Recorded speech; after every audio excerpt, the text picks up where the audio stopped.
Oke, kita mulai perkuliahan hari ini. Bismillahirrahmanirrahim. Assalamualaikum warahmatullahi wabarakatuh. Waalaikumsalam. Waalaikumsalam warahmatullahi wabarakatuh. Oke.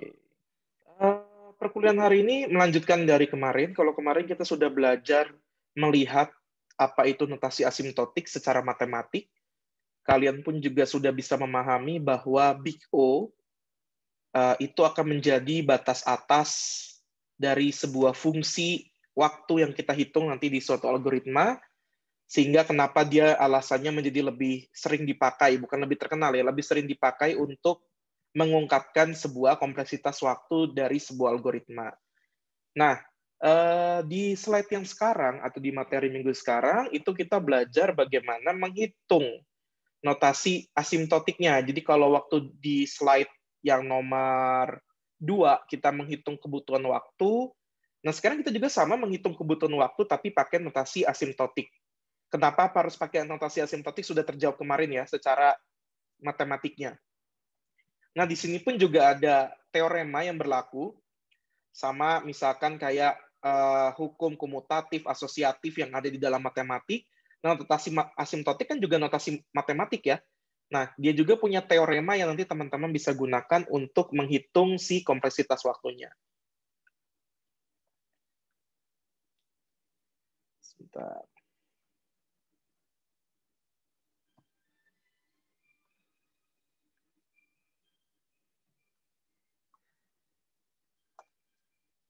Oke. Teorema yang pertama mengatakan bahwa kalau saya punya sebuah fungsi waktu seperti ini, Tn, kemudian diikuti dengan konstanta dikalikan dengan ordo-ordonya seperti ini, nah maka Big O-nya adalah derajat polinom yang paling besar.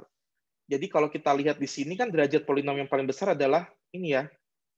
Karena kan derajat polinom yang paling besar. Misalkan, saya contohkan 2x kuadrat plus 3n plus 1. Nah, dengan teorema seperti ini Tn-nya nih. Ini Tn, biar kalian nggak bingung. Nah, ini sama dengan Big O-nya berapa? Nah, kita tinggal pakai teorema ini. Big O-nya adalah kita ngambil si orde tertingginya. N ya, ini ya. Berarti kita tinggal bilang bahwa Big O-nya sama dengan N kuadrat. Seperti itu. Ini teorema yang pertama. Kemudian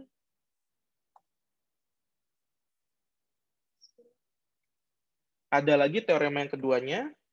Ini, jadi misalkan saya punya dua buah fungsi waktu, jadi misalnya ada dua buah algoritma atau misalkan dua segmen algoritma yang kita pecah, yang dimana algoritma satu punya kebutuhan waktu Big O Fn, dan untuk algoritma yang kedua itu punya kebutuhan waktu Big O Gn seperti ini, maka ketika saya ingin menjumlahkan, ini teorema yang pertama dulu ya, ketika saya ingin menjumlahkan berapa kompleksitas waktunya, misalkan T1N dengan T2N ini, maka kita bisa menggunakan teorema Big O yang pertama ini, teorema yang kedua 2.1 ini, yaitu Big O Fn ditambah Big O Gn itu rumusnya adalah Big O yang paling besar di antara Fn dengan Gn. Maknanya apa sih? Misalkan saya punya di sini Big O-nya N, kemudian ditambah di sini Big O N pangkat 2. Sama dengan, nah kita bisa pakai teorema yang 21 ini, 2.1. Big O max dari N, N kuadrat. Berarti sama dengan, ya kita lihat, yang maksimum atau yang lebih besar antara satu dengan yang lainnya, berarti kita bisa bilang bahwa N kuadrat ini yang lebih besar. Berarti Big O N kuadrat. Itu teorema yang ke-1. Kemudian, jika saya ingin mengkalikan dua buah kompleksitas waktu, caranya gimana? Ya kita bisa pakai teorema 2 yang ini. Berarti misalkan saya punya Big O N dikali Big O N kuadrat. Nah, ini sama dengan Big O N dikali N kuadrat. Sama dengan Big O N pangkat 3. Seperti itu. Kemudian di teorema ketiga dikatakan di sini bahwa jika ada sebuah konstanta, misalkan saya punya big O-nya sama dengan 4n kuadrat seperti ini, itu bisa kita anggap sebagai big O n kuadrat, seperti itu. Jadi konstantanya dihilangkan saja. Kemudian, misalkan kita punya sebuah fungsi waktu yang ini, nomor 4, teorema 2.4. Misalkan saya punya Fn-nya adalah n kuadrat, maka kita bisa saja langsung menjadikan dia big O n kuadrat. Jadi misalkan saya punya Tn-nya n kuadrat, ya, kita bisa langsung ubah ke big O n kuadrat. Seperti itu teoremanya. Oke, ini contoh-contohnya. Saya sudah contohkan tadi secara live, jadi Anda bisa baca lagi. Nah, sekarang bagaimana cara menghitungnya? Yang pertama, jenis instruksinya. Kan kalau kita lihat algoritma itu ya instruksinya cuma 3 ya, yaitu runtunan, kemudian pengulangan, dan percabangan. Nah, di runtunan sendiri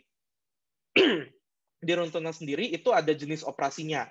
Ada assignment atau ngisi nilai, kemudian ada perbandingan, kemudian ada operasi aritmatik, ada read sama write.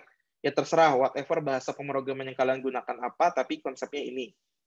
Nah, segala macam instruksi yang tadi saya sebutkan, atau yang kalian bisa lihat di layar ini bernilai big O1.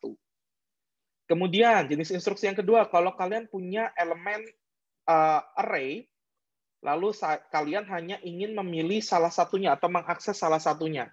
Contoh, saya pengen mengakses array indeks ke-1. Nah, seperti itu, maka hukumnya adalah big O1 dihitungnya. Hati-hati ya, ini hanya untuk mengakses suatu elemen array atau record, atau suatu struktur data. Nah, kalau untuk if, if di sini kita mempunyai 2 bagian kebutuhan waktunya. Yang pertama adalah kebutuhan waktu dari si kondisinya. Kondisi kan kalau if itu punya kondisinya, atau punya apa ya? Punya ya kondisi yang harus dipenuhinya, apakah true atau false-nya. Nah, itu harus dihitung dulu, karena operasinya bisa berupa macam-macam. Bisa berupa perbandingan, bisa berupa segala macam. Nah, itu punya kompleksitas waktu sendiri. Jadi yang ini nih, kalau saya tandai di sini, yang ini TC nih. Ini TC. Kemudian ini statement 1, ini statement 2. Nah, jadi statementnya bisa lebih dari 2, karena kan tergantung if else-nya sampai mana, seperti itu.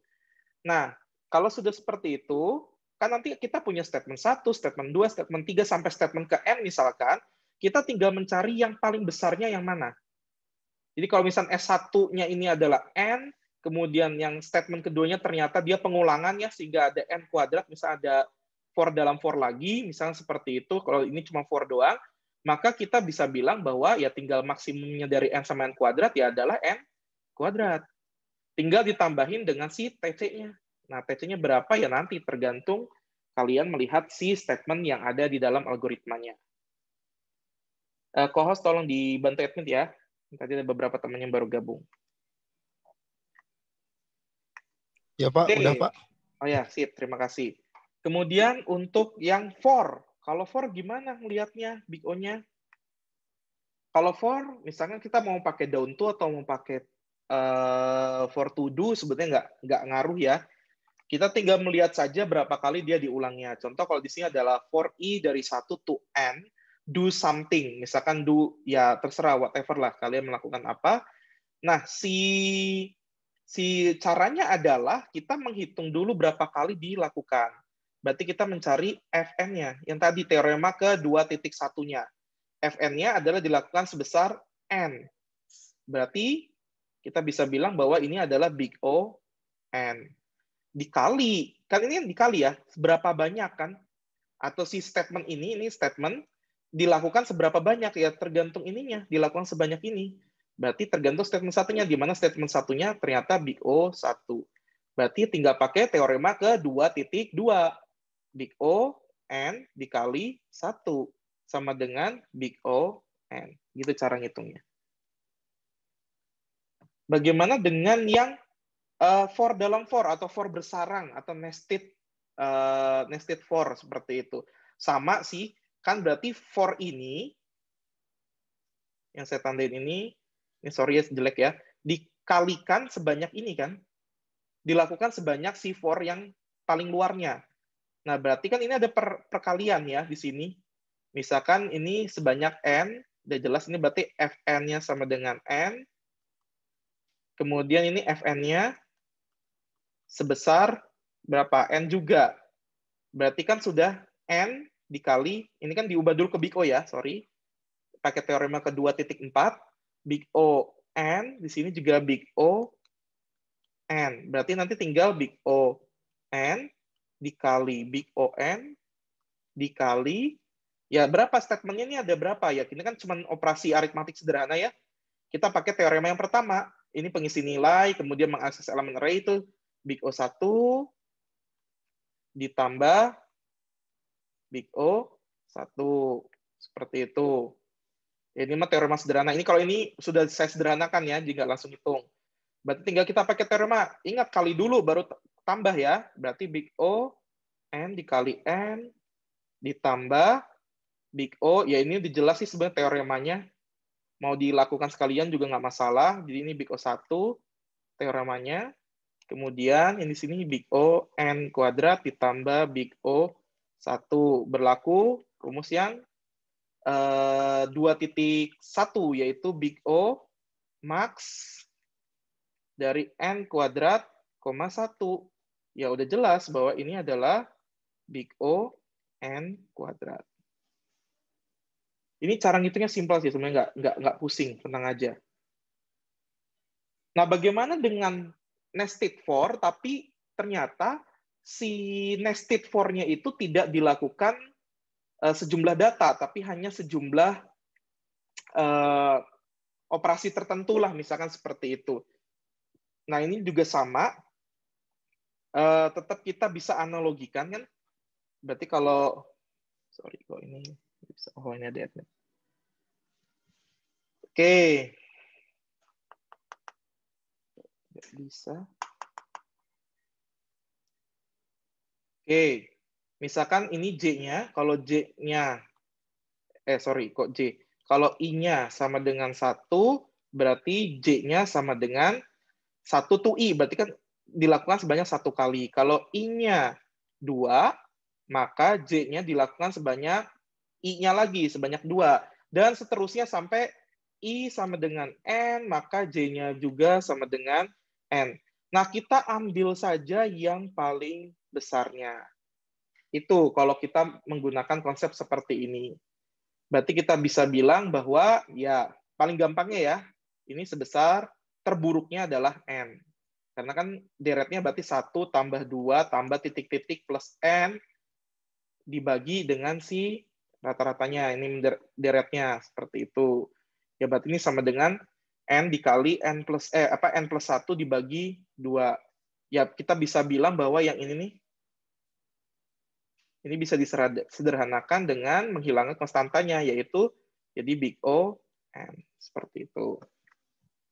Nggak usah pusing. While juga sama sebetulnya konsepsinya, cuman kan kalau while itu mirip if ya, karena ada kondisi. Nah, kondisinya ini dihitung juga berapa kali diperiksanya atau berapa kali si instruksi dalam kondisi tersebut dilakukan. Ya sama lah, kalau misalkan seperti ini, ya paling gampangnya saya udah tandai di sini N-1 kali nih. Kenapa N-1 kali? Karena I-nya dimulai dari 2, seperti itu. Nah, berarti karena di sini Fn-nya adalah N-1, maka kita bisa bilang bahwa Big O-nya adalah N-1. Di sini kan konstanta nih, berarti kita bisa melakukan 2.3, berarti Big O N. Tinggal dikalikan atau dikalikan sejumlah si ini statement. Nah, statementnya berapa dihitung dulu. Kalau di dalam statementnya ada for lagi gimana ya, tinggal dihitung lagi seperti itu pakai teorema yang sebelumnya. Nah, yang paling gampangnya adalah kalau pengulangannya itu tidak bisa ditentukan kapan berhentinya, misalkan kayak kalian pakai sequential search gitu ya, kan for-nya sampai ke while-nya sampai ketemu tuh misalkan gitu. Kalau misalnya nggak ketemu gimana? Atau kalau misalnya nanti ada di posisi ke-1 Pak data yang kita cari, masa kita hitung N? Iya, mau nggak mau kita hitung kompleksitas waktu terburuknya. Jadi kita ambil N seperti itu. Nah, contoh ini nih, saya punya sebuah link list. Ini saya kasih link list nih, biar kalian juga agak sedikit refreshment link listnya. Nah, misalkan sih saya bilang ketemu titik 2 sama dengan false, kemudian while pointernya tidak sama dengan nil and not ketemu, do something aja ya. Kalian bisa baca statementnya. Nah, berarti kan ini kan not ketemu ini kita nggak tahu ketemunya di pengulangan yang berapa gitu ya. Bisa di 1, bisa di kedua, dan ketiga kita nggak tahu tergantung datanya. Nah, kalau seperti itu, kita langsung ambil saja big O-nya sejumlah N. Kemungkinan waktu terburuknya. Itu teorema-teoremanya. Walah, malah saya jadiin. Oke, sip. Oke, sebelum saya membuka pertanyaan untuk di Zoom, saya akan bukakan dulu pertanyaannya sudah masuk ke LMS. Sebentar, saya buka dulu ya.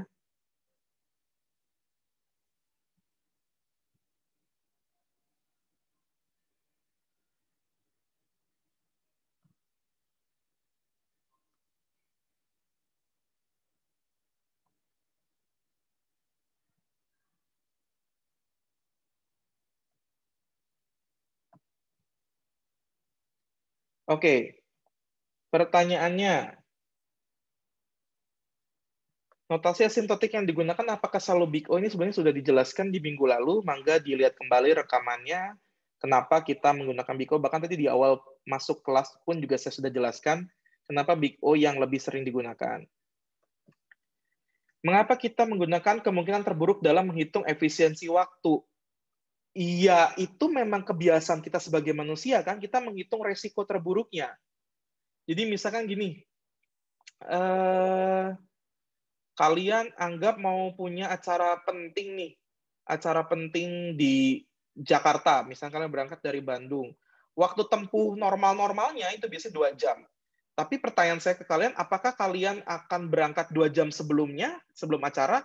Tentu kan enggak.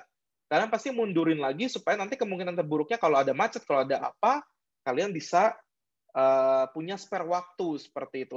Ya sama aja dengan menghitung algoritma, jangan menghitung kemungkinan terbaiknya. Pak, kalau pakai sequential search ternyata datanya ada di elemen nomor 1 di array-nya, maka kebutuhan waktunya hanya 1 loh Pak. Iya, paham. Tapi kita nggak tahu loh data apa yang akan dicari oleh user nanti. Lebih baik kita hitung kemungkinan terburuknya. Kemungkinan terburuk ketika kita mencari sequential search adalah nggak ketemu. Berarti kalau nggak ketemu, kita harus menjelajahi array-nya dari awal sampai akhir. Nah, berarti kita hitung aja bahwa itu harus dilakukan sejumlah data. Sejumlah data dalam analis algoritma itu dinyatakan dengan N. Seperti itu. Apa dampaknya jika kita malah menggunakan kemungkinan terbaik? Ya, kepedean jadinya. Kalau misalnya tiba-tiba, tenang Pak, ini mah nggak akan lebih dari N, ternyata operasinya selalu N. Ya kan lebih baik kita ambil kemungkinan terburuk. Itu aja sih intinya.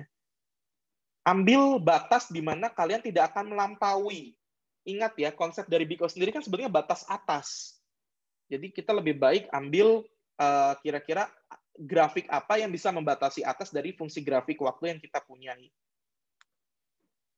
Apabila suatu pengulangan tidak dapat ditentukan dengan pasti jumlah pengulangannya, tadi juga sudah dijawab sebelum ini, apakah boleh menggunakan kompleksitas waktu rata-rata? Kompleksitas waktu rata-rata itu hanya teorema TN. Jadi kalau kita menghitung kompleksitas waktu dengan menggunakan konsep TN. Tapi kalau sudah masuk ke yang Big O, lebih baik ambil kemungkinan terburuknya. Karena kita harus selalu membatasi atas dari fungsi yang kita hitung. Yang ini juga sudah saya... Oh, sorry, ini nggak ada konstanta. Ini salah saya. Tinggal dihilangkan saja ya. Yang nomor 4. Terima kasih sudah diberitahu sama Elsa. Oke, terima kasih. Apakah perhitungan asimtotik ini nanti akan menentukan strategi algoritma apa yang dipakai? Ya dong, karena kita kan pengen tahu dulu nih suatu algoritma itu berapa kompleksitas waktunya. Kalau sudah tahu, kalau misalkan kita masih bisa perbaiki dengan strategi algoritma yang lain dan itu masih mungkin, ya berarti kita kan akan coba itu, seperti itu. Kenapa kita harus mengukur efisiensi waktu kemungkinan terburuk tadi sudah saya jelaskan ya. Mengapa Big O1 diabaikan ketika ditambah dengan Big O(n)? Bukan diabaikan, tapi secara konsekuensi waktunya pasti akan ketutup dengan yang Big O(n), seperti itu. Jadi bukan diabaikan ya, kan kita bilang max-nya. Jadi yang lebih besar yang mana gitu. Tidak ada teoremanya diabaikan seperti itu nggak boleh. Notasi asing, oh ini udah. Oke, berarti sudah selesai pertanyaan yang ada di LMS. Sebelum kita mulai pertanyaan yang lewat Zoom, saya ingin ingatkan di minggu ini itu saya berikan sebuah latihan. Latihan ini dikerjakan secara berkelompok. Tapi walaupun di sini dibilang kelompok diacak oleh sistem, tidak. Kalau sekarang saya membebaskan Anda mendaftarkan sendiri kelompoknya.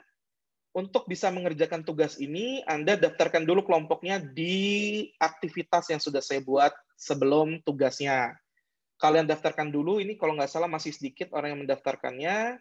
Nama kelompoknya apa bebas sebetulnya, lalu nanti anggota kelompoknya bisa mendaftar seperti ini, baru nanti tugasnya bisa diakses. Kalau belum punya kelompok, tugasnya nggak bisa diakses. Soalnya pun cuma 3, dan ini sederhana, jadi harusnya bisa dikerjakan dengan baik. Tugas ini dinilai. Jadi selain dijadikan bahan daftar hadir di minggu depan, ini berarti akan jadi bahan daftar hadir minggu kelima ya, karena kita sudah minggu kelima sekarang. Selain itu juga saya akan menjadikan ini bahan untuk penilaian yang pertama. Oke, sembari nanti saya akan buka juga untuk ya materi kita di minggu ke-6. Nah, itu saya akan buka juga di minggu sekarang. Oke. Kalau dari LMS sudah seperti itu, silakan ada pertanyaan tambahan dari Zoom, boleh diaktifkan videonya karena sudah masuk ke sesi diskusi. Oke, silakan yang mau bertanya.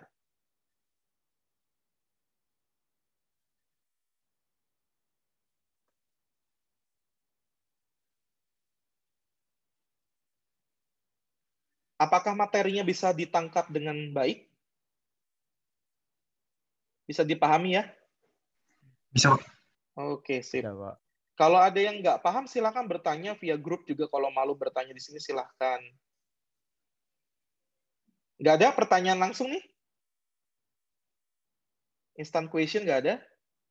Oke, memang gampang kan? Saya bilang juga gampang, tapi nanti kalau kalian menghitungnya, ya kalian harus tahu dulu algoritmanya.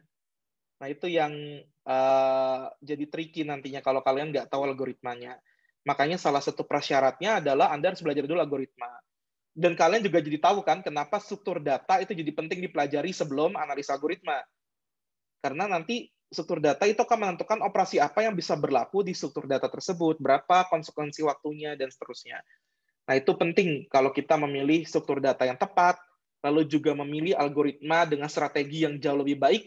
Nah, kombinasi dua itulah yang nantinya akan membuat algoritma kita menjadi jauh lebih efisien secara waktu. Nah, itu sih. Oke, kalau tidak ada pertanyaan, terima kasih sudah hadir. Sehat selalu. Selamat long weekend, tapi ya kalau bisa jangan kemana-mana. Walaupun long weekend, tetap stay di rumah saja, sembari belajar untuk minggu depan. Oke, terima kasih. Assalamualaikum warahmatullahi wabarakatuh. Waalaikumsalam warahmatullahi Warahmatullahi wabarakatuh. wabarakatuh.